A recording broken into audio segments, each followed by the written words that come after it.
लोगों ने कहा, बोले अयोध्या में राम मंदिर बना, बोले उससे क्या रोजी रोटी मिल जाएगी, राम मंदिर से क्या रोटी मिल जाएगी। मैं भी इस बात से सहमत हूं कि राम मंदिर के बनने से क्या रोटी मिलेगी, रोटी नहीं मिलेगी, परंतु जिसको रोटी की फिक्र है वो मंदिर के आगे कटोरा लेके बैठे, उसको रोटी मिलेगी।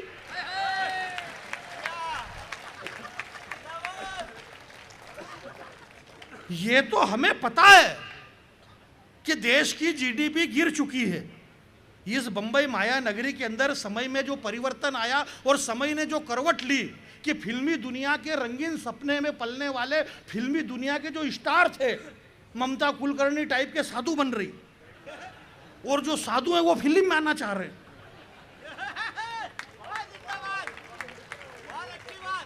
आप लोगों को ताली बजाना है और बीच में से कोई जाए ही नहीं। जो आ रहे हैं उनसे मेरा निवेदन है कि आ जाए, और पीछे से कोई जाने की कोशिश ना करे। और जाना है तो आप एक एक करके जाना है। आप 5-5, 10-10 लोग एक एक साथ उठ के मत जाना। पढ़े लिखे लोग हैं। जनरल डायर ने जलियांवाले बाग के अंदर गोली कांड किया, सैकड़ों लोग मर गए, झुंड के झुंड। कौन कौन मरा उनके नाम भी मालूम नहीं है, परंतु भगत सिंह, सुखदेव, चंद्रशेखर आजाद ये सब एक एक करके गए। पूरा देश उनको आज भी पूज रहा है। आपको जाना है, आप एक एक करके जाइए। आप 10-10, 20-20 एक एक साथ उठ करके मत जाना। मैं ये कह रहा था आपके बीच में कि अब लगभग माहौल पूरा शांत हो। जिसको आना था वो आ गए हैं, जिसको जाना है वो चले गए हैं। धीरे धीरे आना जाना का जो क्रम है वो अब हिंदुस्तान में ख़त्म हो चुका है। भाजपा वाले को जितने को, कांग्रेस वाले को भाजपा में आना था वो आ चुके हैं। अब उधर ही कोई नहीं बचे है। इन भाजपा वाले को राहुल गांधी जी को धन्यवाद देना चाहिए कि आपका बहुत बहुत धन्यवाद।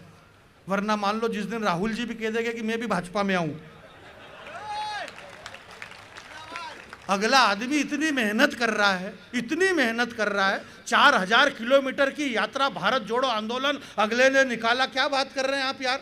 कन्याकुमारी से लेके कश्मीर तक 4000 किलोमीटर सुबह में 4 बजे उठ करके एक टी शर्ट में दौड़ रहा है और दौड़ दौड़ करके देश जोड़ रहा है। भारत जोड़ो यात्रा। बस दिक्कत यह है कि वो टूटा किधर से और जोड़ किधर से रहे।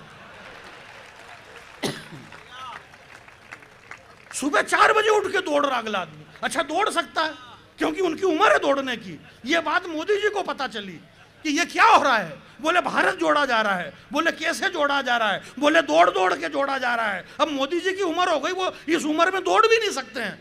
तो बोले क्या किया जाए। बोले दुनिया में सबसे ज्यादा तेज कौन दौड़ते हैं। बोले चीते। बोले लाओ अफ्रीका के जंगल से चीते। 22 चीते लाए। 22 दिन तक चीते दौड़े। दिन रात चैनल वाले ने चीते दौड़ाए। अफ्रीका के जंगल से 22 चीते लाए गए। ये 22 चीते अफ्रीका के जंगल से आए हैं। चीते इतने दौड़े कि चीते की ईमानदारी थी कि वो टेलीविजन से बाहर नहीं कूदे। खूब दौड़ा है।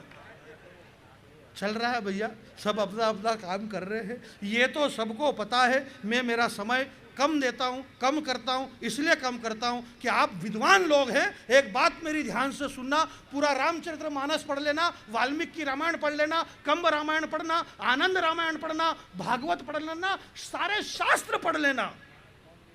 जब लक्ष्मण को शक्ति लगी तो हनुमान जी संजीवनी बूटी लेकर के आए।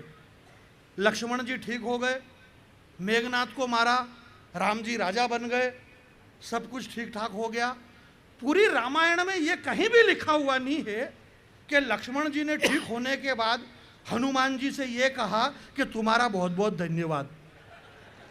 इसलिए उड़ान संस्था के लोगों, आप इस बात की चिंता मत करना कि कोई आपको धन्यवाद दे या न दे। आप आपका काम सतत जारी रखना। हनुमान जी को कोई धन्यवाद दे या न दे, हनुमान जी आज भी अपना काम जिंदा रखे हैं। अष्ट सिद्धि नवनिधि के दाता वो अपना काम कर रहे हैं। इसलिए आप इस लोक संस्कृति को जिंदा रखना। ये जो होली का त्यौहार हमारे यहाँ आसिम भाई क्यों मनाया जाता है, ये होली का त्यौहार, ये दीपावली का त्यौहार, ये सारे त्यौहार पंवार जी इसलिए मनाए जाते हैं क्योंकि इन त्योहारों की वजह से हम सब एक हो जाते हैं। और क्या बात नहीं, हम सब एक हो जाते हैं और फिर एक होके क्या करते हैं, हम एक होके फिर त्योहार मनाते हैं।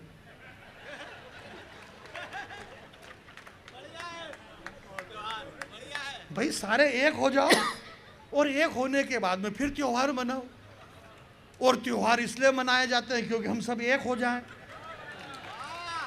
और एक हम हो ही नहीं रहे क्योंकि हमारे राष्ट्रपिता महात्मा गांधी जी ने बहुत साल पहले, हाशिम भाई ये बात कह दी थी। क्या कही थी? शायद आपको पता नहीं है, आपको इसलिए पता नहीं है क्योंकि ये बात जब गांधी जी ने कही थी तो बहुत पुरानी हो गई। अब ये मेरे को पता है। गांधी जी ने कहा था कि हिंदू मुस्लिम सिख ईसाई आपस में भाई भाई, तो बिल्कुल 100% सही बात है। मुसलमान मुसलमान का भाई, हिंदू हिंदू का भाई, आपस में एक दूसरे के भाई हैं वो। ये बात आज चरितार्थ हो रही है। अभी वहाँ हमारे राजस्थान मेवात के एक एरिया में आग लगी, पटरियों पे सिलेंडर रखे जाते हैं, गैस सिलेंडर रखे जा रहे हैं। तो मेरा ये मानना है कि ये देश में जो आग लगा रहे हैं, ये जो देश में आग लगती है तो ये आग कौन लगा रहा है? सवाल यह खड़ा हो रहा है। मैं देश के बड़े कवि श्रद्धेय हरिओम पंवार जी की उपस्थिति में एक बात कहना चाहता हूं। सवाल यह खड़ा हो रहा है कि यह सवाल अब बैठने का नाम नहीं ले रहा है। नहीं बैठने कैसे का कि ये आग कौन लगा रहे? जब हमसे पूछा गया कि आग किसने लगाई तो हमने कह दिया कि हम सुबह में प्रभात फेरी में जाने वाले, हम जैन, हम मुंह पे उत्पत्ति बांध करके हमारे पांव से चींटी भी नहीं मरे तो क्या हम आग लगाएंगे, दंगे करवाएंगे? बोले नहीं करवाएंगे। मुसलमान भाई से कहा, उन्होंने कहा कि जब भगवान भास्कर उदय होते हैं उस वक्त हम फजर की पहली नमाज करते हैं। फजर, जोहर, असर, मगरिब, ईशा, पांचों वक्त की नमाज करने वाला मुसलमान जब वजू करता है तो वजू करते वक्त पानी की 2 बूंद भी जमीन पे नहीं गिरने देता। जो इस्लाम कहता है कि अगर तुम पानी की बूंद भी जमीन पे गिराते हो तो इस्लाम की नजर में गुनहगार हो। जो इस्लाम पानी बहाने की अनुमति नहीं देता है, क्या वो खून बहाने की अनुमति देता है? बिल्कुल नहीं देता। तो फिर इन्होंने भी ऐसा नहीं करा, हमने भी नहीं करा। तो फिर मेरे को ये बताओ कि ये आग फिर लगाई किसने? आप भी बहुत अच्छे। इस कवि सम्मेलन को जरा कवि सम्मेलन बनाना। आप भी बहुत अच्छे हैं, हम भी बहुत अच्छे हैं, आप भी बहुत अच्छे हैं। ये खाली कविता की लाइन में आपके लिए नहीं कह रहा हूं। तो अब यार युवराज जी समझे कि यार मेरे लिए तो मैं तो इस उम्र में क्या कर सकता हूं। इस उम्र में इनके पास में मैसेज ही आते हैं, जैसे कीर्ति दीदी ने बताया ऐसे प्यार मोहब्बत के। और ये भी कह रही थी कि इस उम्र में इनके पास में प्यार मोहब्बत के मैसेज। अब इनको कौन बताए कि इस उम्र में बस आप खाली प्यार ही कर सकते हैं। ये उम्र प्यार के अलावा और कुछ कर ही नहीं सकती है। तो मैं ये कह रहा था कि आप भी बहुत अच्छे हैं, हम भी बहुत अच्छे हैं। और जब हम सब अच्छे हैं तो फिर ये बताओ ये आग लगाने वाले किसके बच्चे हैं? आपकी तालियां कमजोर है मेरे भाई। इस देश में ये आग कौन लगा रहा है?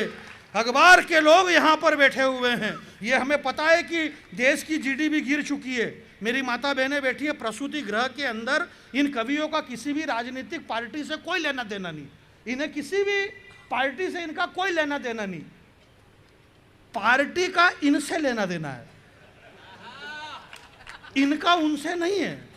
पार्टी का इनसे है तो फिर इनका उनसे हो गया, तो फिर धीरे धीरे हो गया एक दूसरे का लेना देना। और इसी तरह से लेना देना चल रहा। तो कवि कह रहे हैं कि नेता लोग भ्रष्टाचार कर रहे हैं। ये 10 करोड़ खा गए, 20 करोड़ खा गए। जो खाएगा वो जिएगा, जो नहीं खाएगा वो मर जाएगा। इस देश से नेताजी सुभाष चंद्र बोस चले गए, भगत सिंह चले गए, सुखदेव चले गए, चंद्रशेखर आजाद चले गए, राष्ट्रपिता गांधी जी चले गए। ये क्यों चले गए? क्योंकि इन्होंने कुछ भी नहीं खाया, इसलिए वो चले गए। इस देश में लालू यादव जिंदा, सुरेश कलमाड़ी जिंदा, ए राजा जिंदा, कन्नीमोजी जिंदा, केजरीवाल जिंदा। ये क्यों जिंदा है? क्योंकि इन्होंने खाया है। जो खाएगा वो जिएगा, जो नहीं खाएगा वो मर जाएगा। इसलिए आप खाइए, कोई टेंशन नहीं है। इस हिंदुस्तान की संपत्ति को हम नहीं खाएंगे तो कौन खाएगा?